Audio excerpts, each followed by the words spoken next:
Hey guys, there's a reporter that's asking Karoline Leavitt about an Associated Press reporter who was barred from the Oval Office over her statements about the Gulf of America.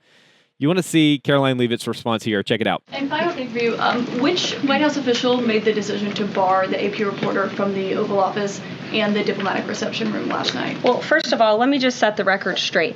It is a privilege to cover this White House. It's a privilege to be the White House press secretary. And nobody has the right to go into the Oval Office and ask the President of the United States questions. That's an invitation that is given.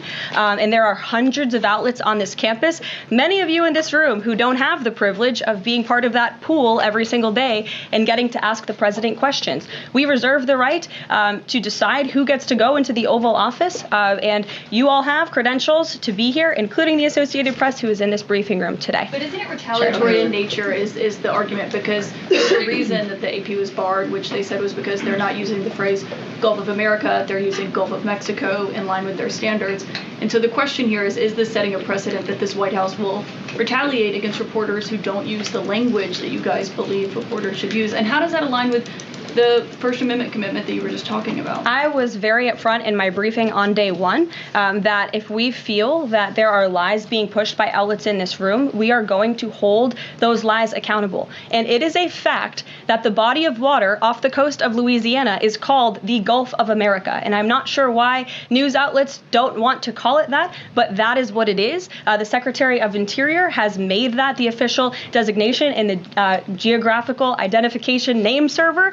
And Apple has recognized that. Google has recognized that. Pretty much every other outlet in this room has recognized that body of water as the Gulf of America. And it's very important to this administration that we get that right, not just for people here at home, but also for the rest of the world. Sure. Okay, guys, let's talk about this. But first of all, thanks for leaving a like, guys. The likes help out the channel, help out with the YouTube algorithm. I don't understand it. Hit the thumbs up button. It helps out with the channel. Okay, Press Secretary Karoline Leavitt defends the administration's decision, stating that access to the Oval Office is a privilege, not a right.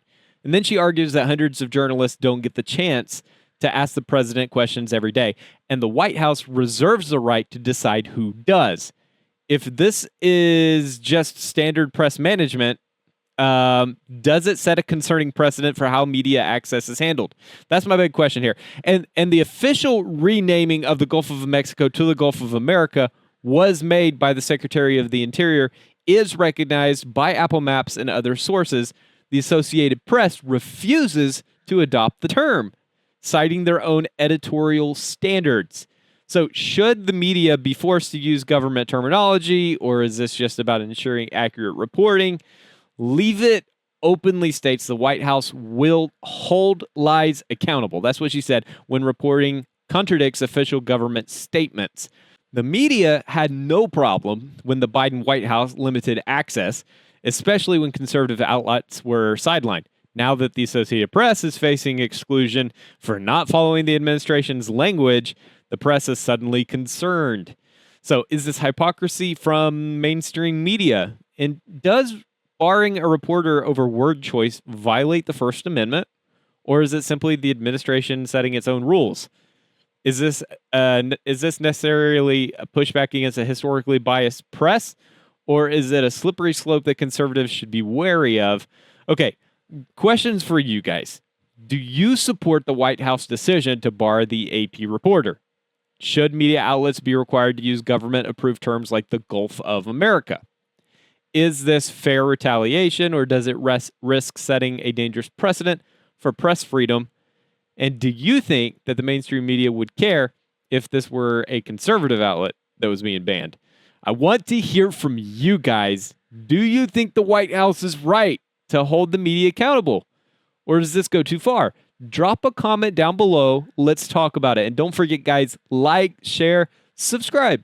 Join the difference for more conservative news and analysis. I'll see you next time.